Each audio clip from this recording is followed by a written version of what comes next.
지난 월요일 안식교에 30여 년 다니는 두 가정을 따로따로 제가 만났습니다. 우리 교회 집사님이 안식교에 오랫동안 계셔서 이분들과 벌써 수십 년 동안 이렇게 좋은 관계를 맺고 있었던 분들입니다. 제가 이 두 가정을 만나면서 보니까 이분들이 참 성경대로 사시려고 참 애를 많이 쓰는 분들이에요. 하나님을 참 사랑하고 교회를 소중하게 여기고 또 자기들이 맡은 그 직분에 대해서 아주 충성을 하고 성도들을 사랑하고 섬기고 봉사하는 일을 참 잘하신 분들이에요. 기도도 물론 열심히 하고요. 어떻든지 이분들이 성경대로 사시려고 참 그 중심이 바르다, 이런 느낌을 제가 받았어요. 그분들이 하신 얘기를 제가 다 듣고 제가 이렇게 얘기했습니다. 너무나 귀한 분들인데 제가 성경의 가장 중요한 핵심을 좀 얘기해도 되겠느냐 그랬더니 해달라고 그러시더라고요.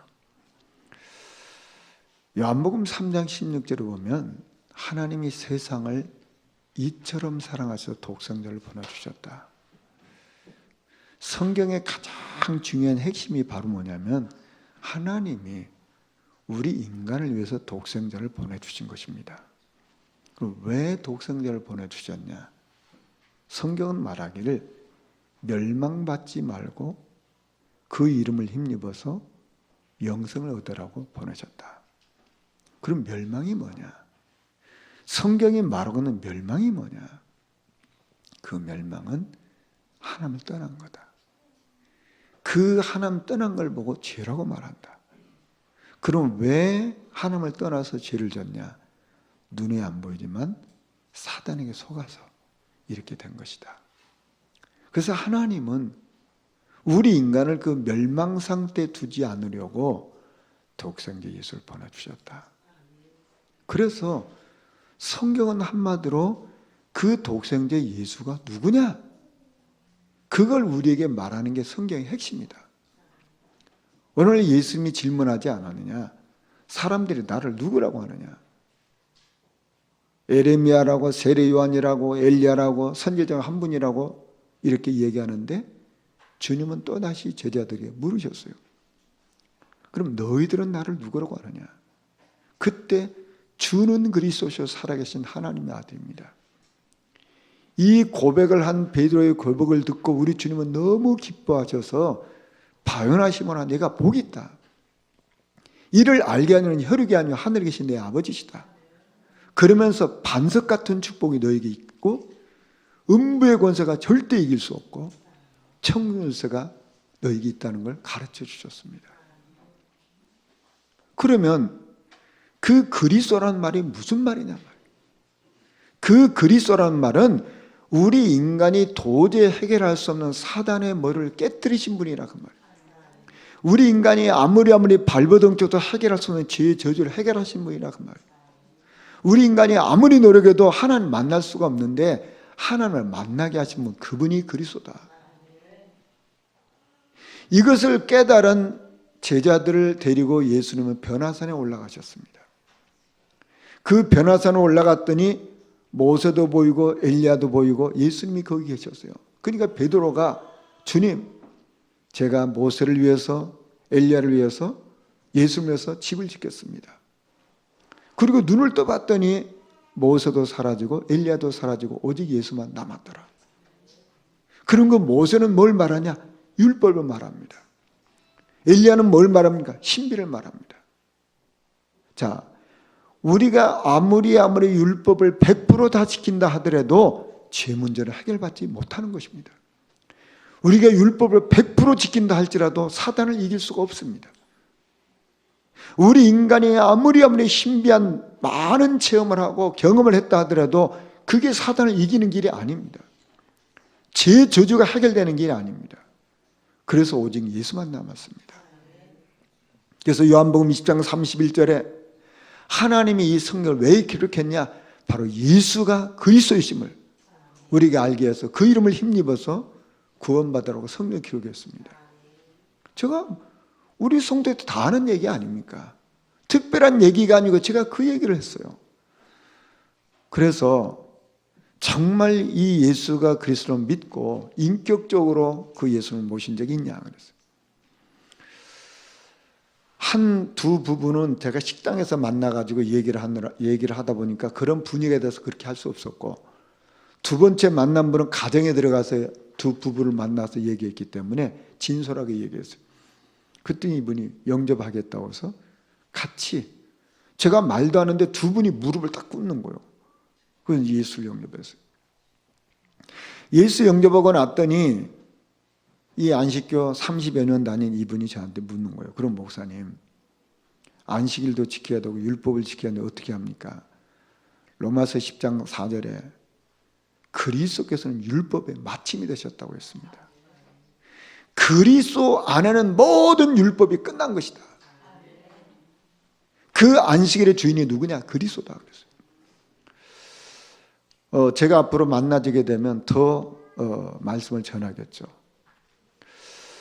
저는 그분들을 만나면서 무슨 생각하게 됐냐면, 참 성경대로 참 살아가려고 노력한 사람이 참 많다. 참 귀한 분들 아닙니까?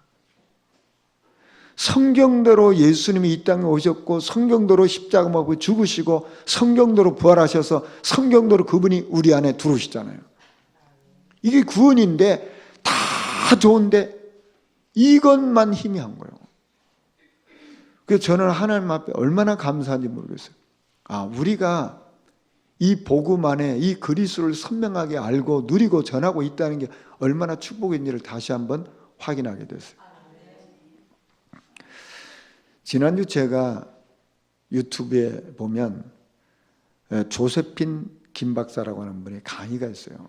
그 강의가 4개인데 제가 어떻게 우리 교사들을 도와줄까 생각하다가 찾아낸 게 그 내용인데, 그 4강의를 제가 지난주 들었어요. 이 조세핀 김 박사는 우리 한국인입니다.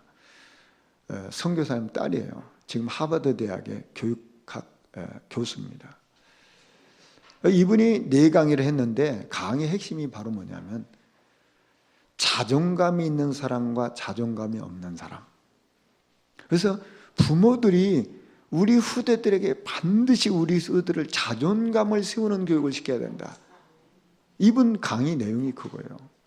그래서 자존감이 있는 사람은 이렇게 혹시 어려운 일 당해도 그 어려움 속에 묻혀버린 거, 무너져버리는 게 아니고 어려움이 오지만 그게 그렇게 큰 영향을 주지 않고 금방 일어선다는 거예요. 물론 실수할 수는 있죠. 그러나 금방 일어선다는 거예요. 자존감 있는 사람들은 그게 막 불평하고 분명하고 그렇지 않다는 거예요. 자존감 있는 사람은 자기가 해야 될 일이 뭔지 알고 그 일을 아주 충성스럽게 감당할 힘이 있다는 거예요. 그리고 자존감 있는 사람일수록 굉장히 긍정적이고 헌신적이라는 거예요. 근데 자존감이 낮은 아이일수록 어떻게 되냐? 금방 조그만 일에도 너무 막 변덕이 심한 거예요.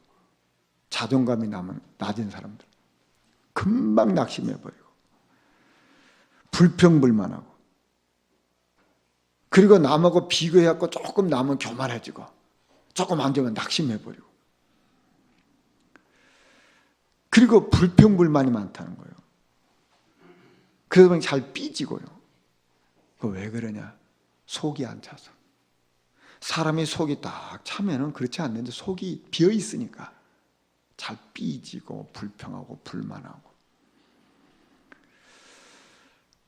그리고 자존감이 낮은 사람일수록 사람들에게 칭찬받기를 그렇게 원한대요. 자기를 막 칭찬 안 해주면 막 견딜 수가 없다는 거예요. 근데 자존감이 강한 사람은 뭐 사람이 해도 칭찬해도 상관없고 안 해도 뭐 상관없는데, 자존감이 없면서 속이 없으니까 막 겉으로 뭘 막 채우려고 막 한다는 거예요. 이제 그게 안 채워지면 막 문제를 일으키는 거예요. 자기가 중요한 사람은 느껴지지 않으니까 남을 괴롭히고 막 이렇게 한다는 거예요. 또 자기를 보호해야 되니까 남을 막 탓하고, 또 어떤 때는 자기를 숨기는 거예요.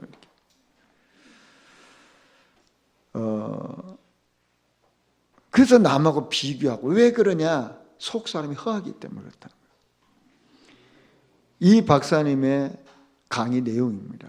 그러면서 정말 자녀는 부모의 작품이라는 거예요. 그래서 부모가 자존감이 강하면 그게 아이한테 그대로 전달되는 거고, 부모가 자존감이 낮으면 그 자존감 낮은 게 그 자녀에게 그대로 전달되는 거예요. 그래서 부모가 먼저 자기 자존감을 가져야 된다. 우리는 분명히 하나님의 형상대로 창조된 하나님 자녀 아니냐? 근데 많은 교인들이 자존감이 없어가지고 자식들을 대하는 걸 보면 너무 우습다는 거예요.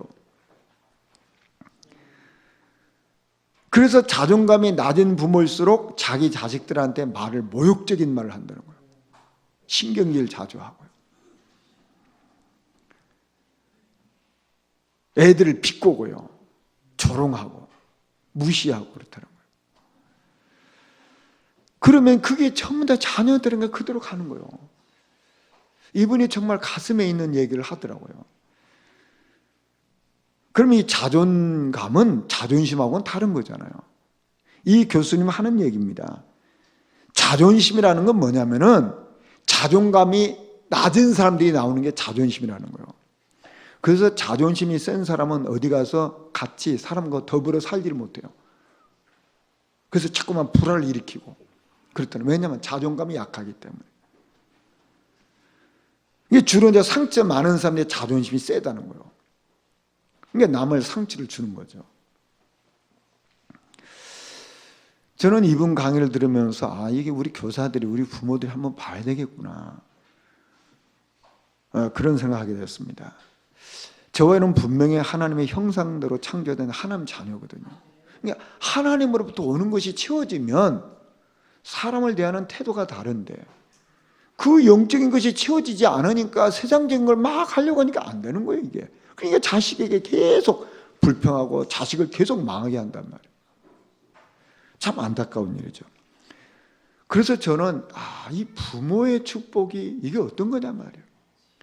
출애굽기 20장 6절을 보면 나를 사랑하고 내 계명을 지키느냐 천대까지 은혜를 베푼다고 했잖아요.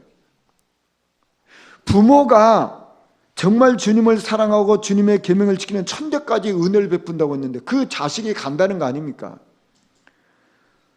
다윗은 이렇게 고백했잖아요. 내가 어려서부터 늙기까지 의인이 버림을 당하거나 그 자손이 걸시감을 보지 못했다.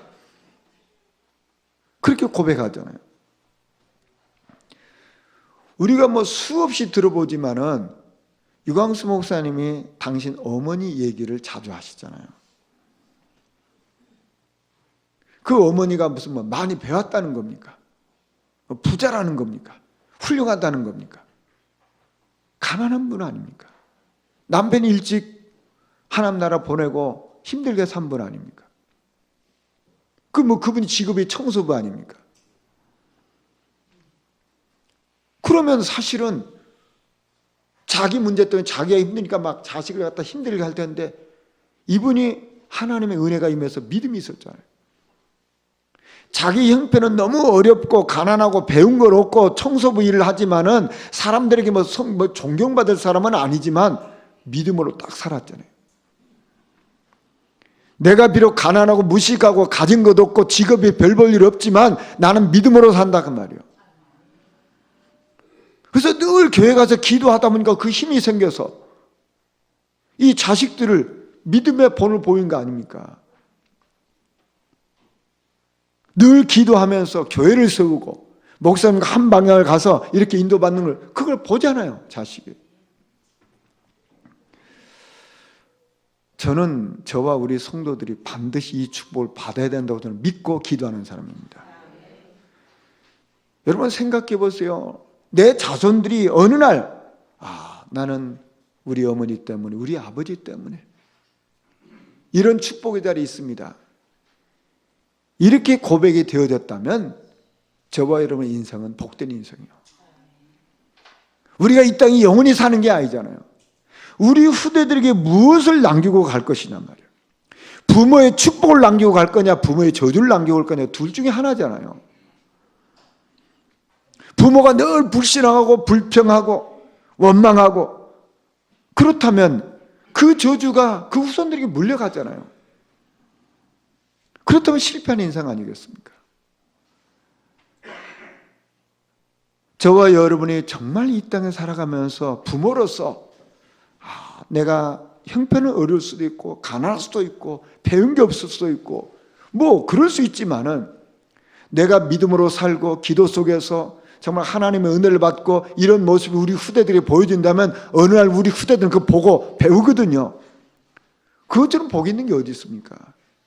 뭐 세상적인 많이 물려주는 게 그게 복입니까? 저와 여러분은 정말 부모의 축복 누리고 부모의 축복을 우리 후대들에게 물려줘야 될 줄 믿습니다.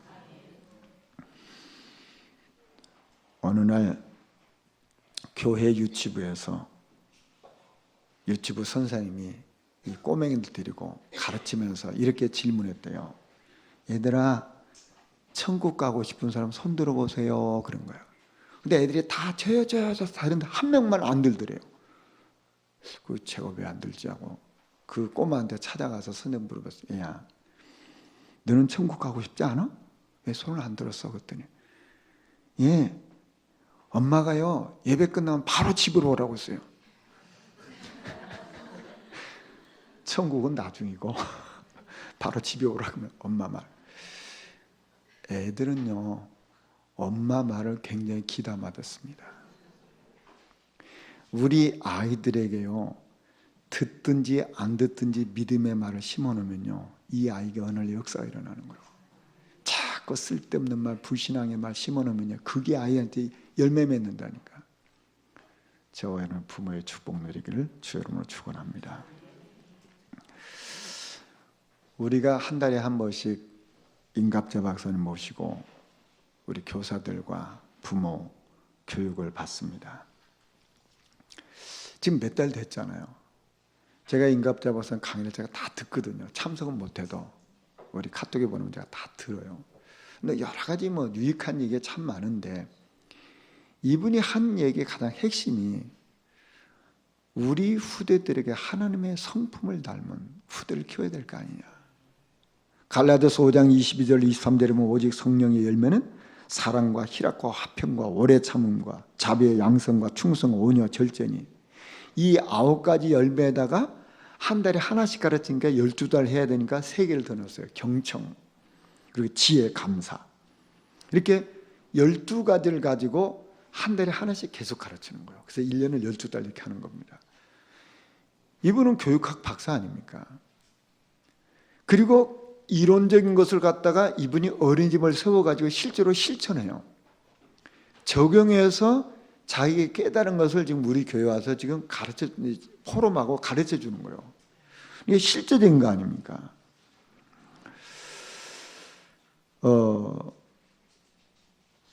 지금 이것을 이제 우리 교사들이 지금 교육을 받고 부모들이 교육을 받고 있잖아요. 지금 얼마 전입니다. 우리 교회 주일학교 아이가 책상 위에 덜렁 올라간 거예요. 그래서 선생님 이제 내려오게 해야 돼. 옛날에 내려와! 이렇게 했을 텐데 얘야 절제 축복을 누려야지. 그런 거야. 절제가 뭐냐? 해야 할 일과 하지 말아야 될 일. 구분하는 게 절제란 말이에요. 그러니까 얘가 그 말을 듣더니 얘가 내려왔어요. 그리고 교사가 이게 뭐야? 되네? 이렇게 된 거예요. 지금 아이들한테 이걸 갖다 전부 다 노래로 만들어가지고 노래를 부르고 이걸 계속 가르치는 거예요. 실제로 적용을 하고 있다 그 말이에요. 그러니까 옛날 같으면 안 내려와! 내려와! 이렇게 또 얘도 올라가서 안 내려가! 이렇게 될 텐데 이게 절제 축복을 누려야지. 그러니까 얘가 그 말을 좀 알아들었다는 거 아닙니까? 얘가 내려오는 거예요. 교사가 더 놀랐어. 아니 이게 되네 이게 이렇게 된 거예요. 여러분 우리가 모르는 것과 아는 것은 굉장히 차이가 있습니다. 또 아는 것하고 이게 실천하고 적용하는 건 또 달라요.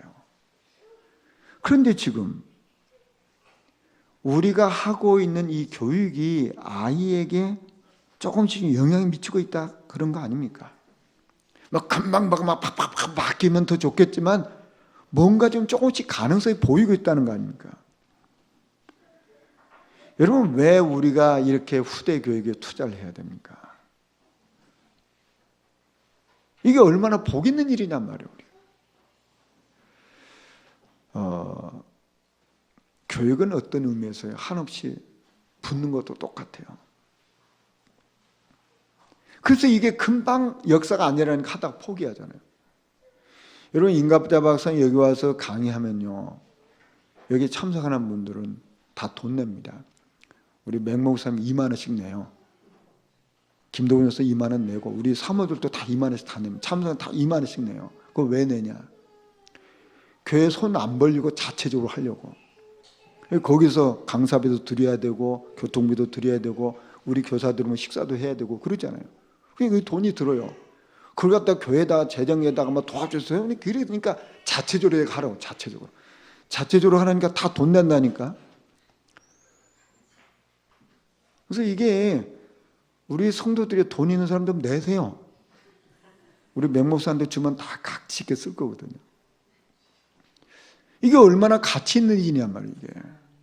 우리는 그 어떤 교육을 막 공짜로 받는데 그게 아니고 공짜로 받으면 안 돼요. 그래서 돈 내라고 했어요, 제가.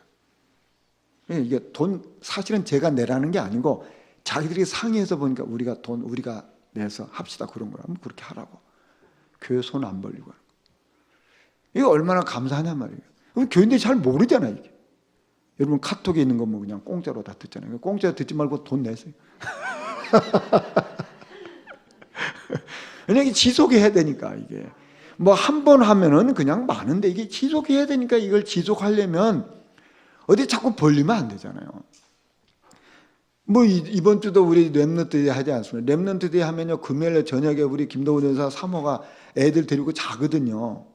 남자애들, 여자애들 따로 데리고 자요. 원하는 애들. 그 재우면 그냥 재웁니까? 저녁밥 먹여야죠. 아침밥 먹여야죠. 애들 목욕탕 드리고 돈 많이 들잖아요. 그래서 우리 교사 중에 우리 어떤 집사님은요, 지금 몇 년째 15만 원씩 내잖아요. 그거 하라고. 또 어떤 분이 10만 원 내고요. 어떤 분은 또 그 바쁜 분이 그 렘넌트 할 때마다 장신이 부식 다 사갖고서 밥 다 해주잖아요. 그래도 모자라거든. 그게. 그러니까 여러분 돈 있으면 그 내세라니까. 우리 맹목사나 김도훈 교사 내세는 다 알아서 쓸 거니까. 참 저는 이런 걸 보면서 참 너무 귀하단 말이에요. 우리가 막 다 후원해서 해줘도 되는데 다 자기들이 우리 교사들 자발적으로 해서 이걸 좀 후대를 놓고 이거 하고 있다 그 말이에요. 이게 얼마나 감사합니까? 여러분 귀한 줄 아세요? 그냥 뭐 절로 뭐가 됩니까? 참 이게 감사한 거죠. 오늘 말씀해 보면 그들이 그날에 그랬어요. 어떤 날입니까? 선악을 알게 하는 그 열매를 따먹는 그날입니다. 그날 어떻게 됐어요? 눈이 밝아졌어요. 벗은 줄 알게 됐어요. 그 나뭇잎으로 치마를 삼았어요. 무슨 날입니까? 그 불신앙이 가슴에 딱 들어와서 사단의 메스 가슴에 딱 들어와서 있다가 실제로 실천한 날이요. 그러니까 사단의 메스가 성취된 날이라니까. 선악을 알게 하는 그 나무 열매를 따먹는 그 날이요. 자, 우리 인간에게 문제가 뭡니까? 죄가 속에 있다가 어느 날 실제로 행동을 옮기는 그날이 저주의 날입니다. 그렇다면 우리가 바꿔서 본다면 저와 여러분의 과거는 그랬지 않았겠습니까? 오늘 우리가 정말 새롭게 은혜를 받는다면 이게 얼마나 복된 일이란 말이에요. 내 과거는 그렇게 살았을지 몰라도 지금 내가 은혜를 받고 영적인 힘을 얻고 내가 정말 여기서 오늘 하루를 믿음 안에 성공한다면 이게 쌓여져서 역사가 일어나는 거 아니겠어요? 우리는 과거는 어찌할 수 없잖아요. 근데 오늘 우리가 은혜 받고 힘을 얻고 오늘 내가 영적으로 승리하고 오늘 내가 예배에 승리하면 그게 우리 쌓여져서 역사가 일어나니까요. 이런 축복을 우리는 누려야 될지 믿습니다. 자, 그래서 그날 그때 그들이 그날 어떻게 됐습니까? 하나님 소리를 들었어요. 하나님 소리 듣는데 하나님의 소리는 예나 지금이나 똑같지 않습니까? 예나 지금이나 똑같은데 그 하나님의 소리를 들을 때 어떤 생각이 들었습니까? 옛날 같으면 그 하나님의 소리를 들을 때 너무 감사하고 기쁘고 행복한 소리잖아요. 그런데 그날 그들은 어떻게 됐어요? 두렵거든요. 무섭거든요. 행복이 없어요. 기쁨이 없어요. 소망이 없어요. 두려움의 소리가 들리게 됐어요. 그래서 그들이 어떻게 했습니까? 하나님의 낯을 피했어요. 여러분 보시죠. 이게 사단에게 잡힌 자의 반응이에요. 하나님의 낯을 피했다니까요. 여기 낯을 피했다는 말은 원래 히브리어 용어로 보면 두 가지 뜻이 있어요. 하나는 인격을 무시한다는 겁니다. 두 번째는 관계를 끊어버리는 거예요. 자, 이 선악을 알게 하는 이 나무 열매를 따먹은 저들이 여호와 하나님을 향해서 낯을 피했어요. 그 말은 하나님 무시했다 그 말이요. 하나님과 관계를 자기가 깨버린 거예요. 여러분 보시죠. 사람이 싫어지면 어떻게 되는지 아십니까? 사람이 싫어질 때 여러분 어떤 반응이 나오죠? 그 사람 무시합니다. 그 사람 관계 깨버리는 거예요. 자, 그러니까 이 사단에게 잡혀버리니까 어떻게 됩니까? 낯을 피했어요. 하나님 무시한다니까요. 그리고 하나님 관계를 깨버리는 거예요. 그래서 죄는 더 큰 죄를 낳는 거거든요. 사단의 메시지는 그렇게 잘 듣는데 하나님의 소리는 안 들리는 거예요. 그래서 낯을 피해버린 거예요. 어디로요? 동산나무 사이로. 꼭 나뭇잎으로 치마를 삼은 것하고 똑같이. 문제가 생기면 사람의 방법을 찾아 나선다는 거예요. 계속해서 죄를 짓고 있는 거예요. 무화과 나뭇잎으로 치마를 삼은 것 같이 하나님과 관계가 깨어졌는데 동산나무 사이에 숨으면 된다고 착각한 거 아닙니까? 이게 인간의 죄악된 모습 아니고 뭡니까? 죄를 지은 사람은 자꾸만 뭘 하요? 장벽을 쌓는다니까. 치마를 만들고 동산나무 뒤에 숨고 그런 거요. 참 안타깝죠. 자, 그래서 거기 숨었어요. 여러분 이게 얼마나 우스운 얘기입니까? 아니 동산나무 뒤에 딱 숨어갖고 난 숨었어. 이게 무슨 유치원 애들 장난입니까 이게?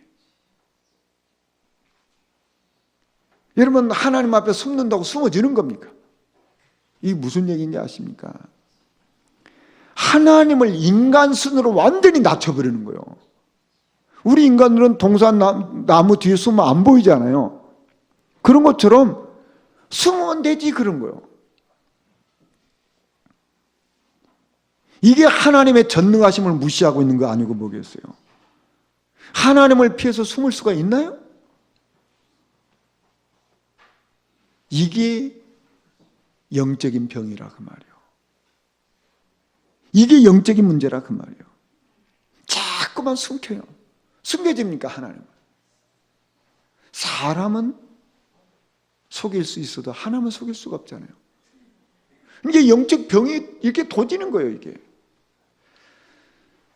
저는 이 말씀을 보면서 이 사단의 메시지가 얼마나 교만한지요. 아담과 하와를 넘어뜨리는 방법이 뭡니까? 사단은 메시지를 계속했잖아요. 안 죽을 거야. 안 죽어. 네가 하나님같이 되잖아. 네가 선악을 알게 될 거야. 네 눈이 밝아서 너 밝아지지 않겠어? 이 사단은 지금도 우는 사자처럼 삼킬자를 찾아다닌다니까요. 문제는 뭡니까? 넘어진 사람들이 있다 그 말이에요. 만약에 사단이 아무리 돌아다니면서 사단의 메시지도 받는 사람이 없다면 사단이 시험 들어서 그만둘 텐데. 펑펑 넘어지거든. 그러니까 사단이 힘나가지고 더 열심히 다니는 거예요. 우리로 말하면 사단이 더 힘났고 더 열심히 신방 다닌다니까. 요거 어디 누구를 찾아가면 될까 하고 쫓아다니는 거예요. 근데 온 성도들이 다 믿음 안에 있으면요, 사단이 우리 하나님께는 아이고 여기는 안 되겠다, 시험 들었고 난 낙심돼서 사단 나 사표 넣을 거야, 이렇게 돼야 되는 거잖아요.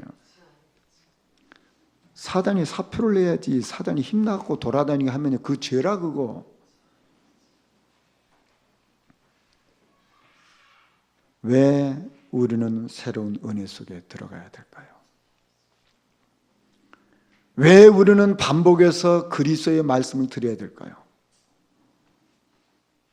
저와 여러분은 너무나 오랫동안 사단의 메시지에 길들여지지 않았나요? 너무나 오랫동안 사단의 메시지를 많이 들어가고 이게 각인되고 뿌리되고 체질되지 않았냐 그 말이에요. 우리가 예수 믿고 하나님 자녀 됐는데 사단의 메시지가 나에서 다 사라졌나요?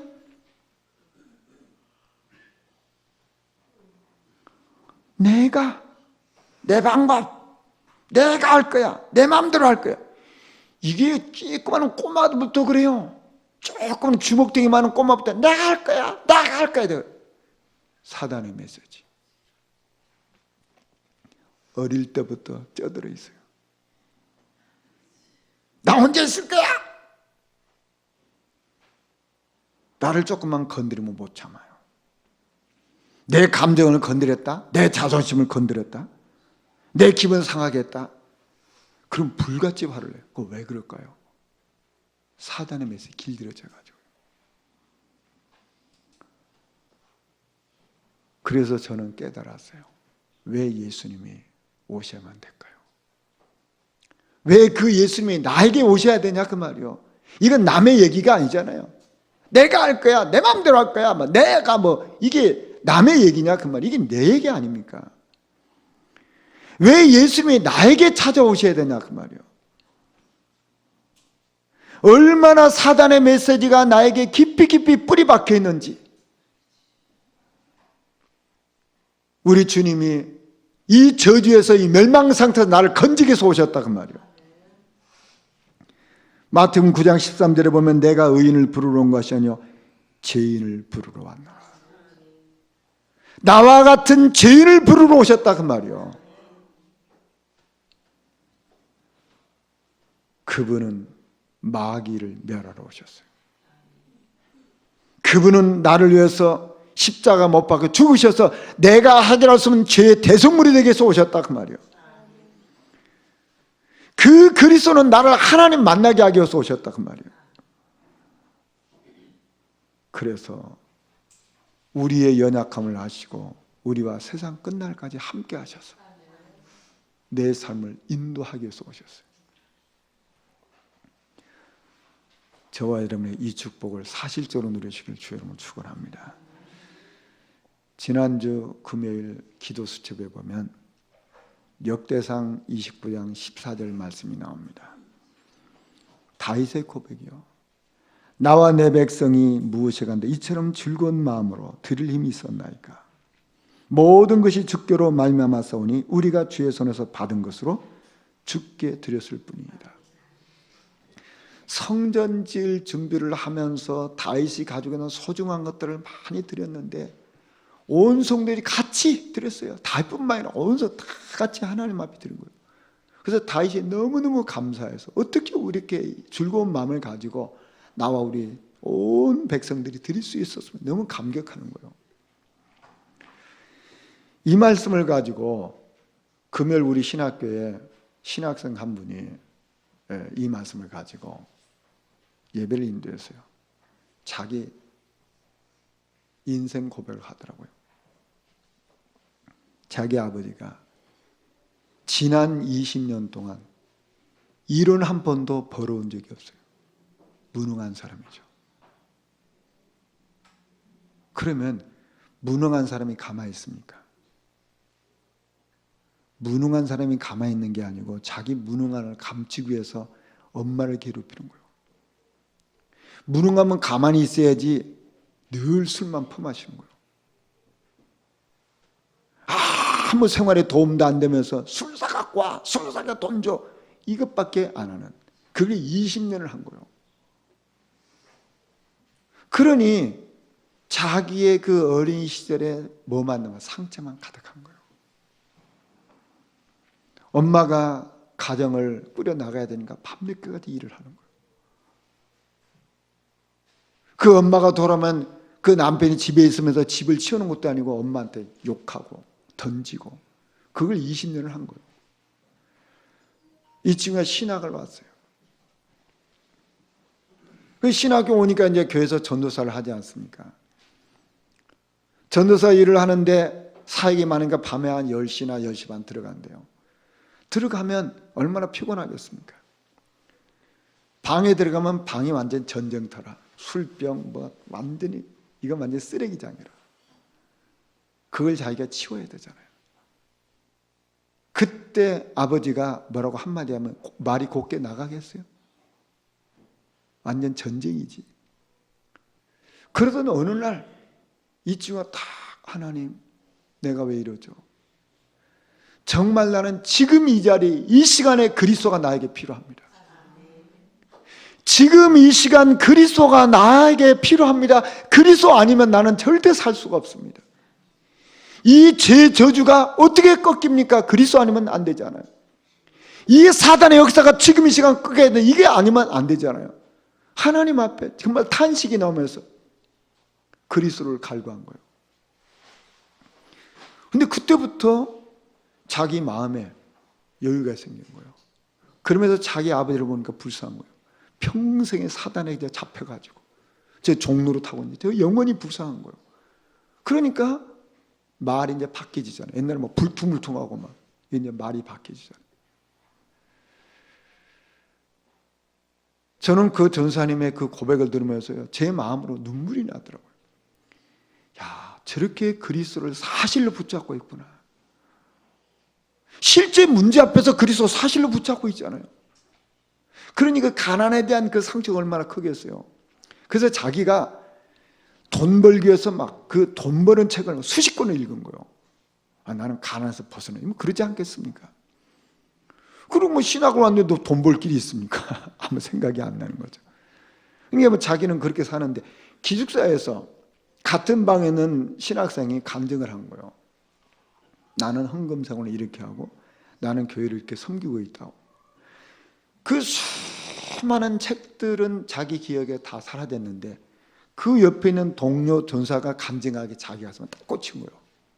아, 우리 가정에 이 가문의 저주가, 가난의 저주가 어디서 왔냐?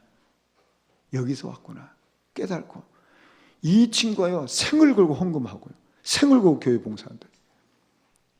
내가 헌금하고 내가 교회 봉사하는 것은 가난의 저주가 꺾이고 우리 가문의 저주가 꺾이는 그 시간표라고 저는 믿는 거예요. 저는 그 전사의 그 고백을 들으면서 정말 그래. 우리는 너무 신앙생활을 형식적으로 가식적으로 하고 있는 게 아닌가 말이에요.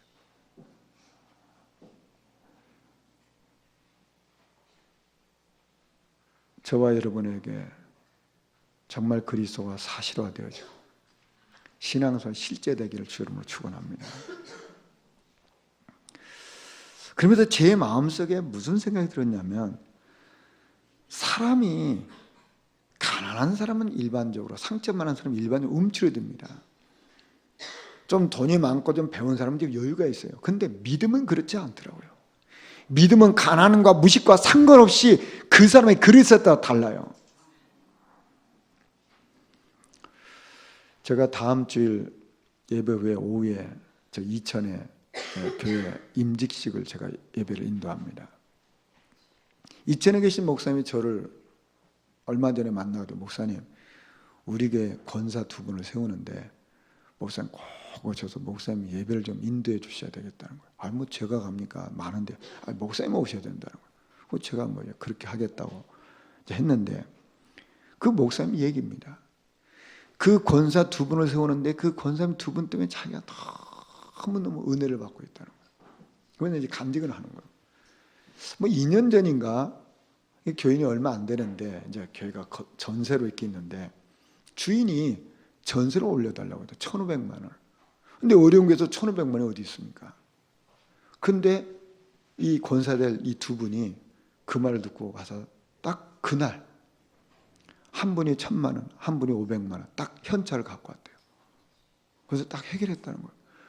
아니 자기가 말도 안 했는데 지금 권사도 아니라 집사라. 근데 그렇게 딱 했다는 거예요. 너무너무 감사. 올 봄에는 또 주인이 와가지고 목사님 요 땅하고 건물 사가세요 그러더래. 그게 3억이래. 뭐 3억이 어디가 있습니까?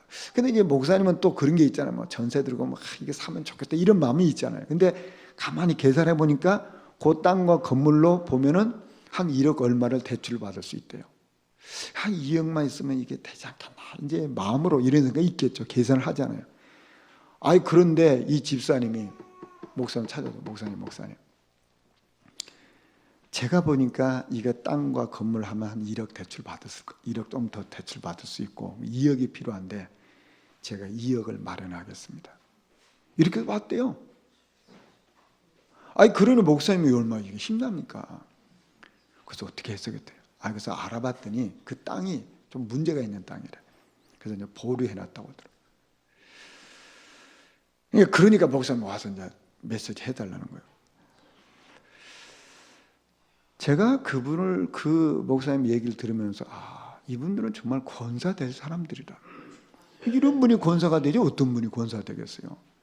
참 믿으면서 그 사람 내가 부자냐 그랬더니 아니래요. 부자도 아닌데 그랬다는 거예요. 그게 뭐냐?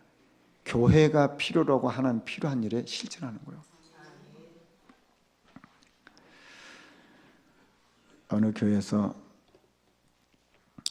예배를 인도하는데 목사님 설교를 한참 하는데 한 남자가 구두를 벗고 양말을 벗고 부시럭부시럭 하는 거예요. 옆에 있는 교인이 자꾸 그걸 쳐다보잖아요. 목사님 설교하다 그게 자꾸 눈에 거슬잖아요. 그 목사님 또 그냥 설교만 하시면 되는데 목사님이 또 그런 걸 못 보는 분이라서 집사님 그거 왜 예배하다 저쪽 쳐다보고 집사님 그 신발을 벗고 그러시냐고 이제 이렇게 한 거예요. 설교하다가 말고. 그러니까 이 신발 벗은 집사님 하는 얘기, 목사님 제가 양말을 거꾸로 신고 와가지고 지금은 이거 바깥 신고 있는 중이요. 그래서 목사님이 그건 예배 끝나고 해도 되잖아요. 그 예배를 방해하면 되겠냐 그랬더니 이 집사님이 중요한 얘기 하대요. 목사님 말씀하시면 지금 당장 실천해야 되잖아요. 내가 틀린 거 알았으면 당장 실천해야지 그걸 뒤로 미루면 됩니까? 목사님보다 훨씬 확실한 메시지 하는 거예요. 우리는 뭐 말씀 듣고 뭐 나중에 그 얼마나 그리고 나중에 한다 다 잊어버리잖아요. 이 집사님은 잘못되긴 잘못됐어도 이게 메시지 제대로 듣는 거예요. 메시지 제대로 들읍시다.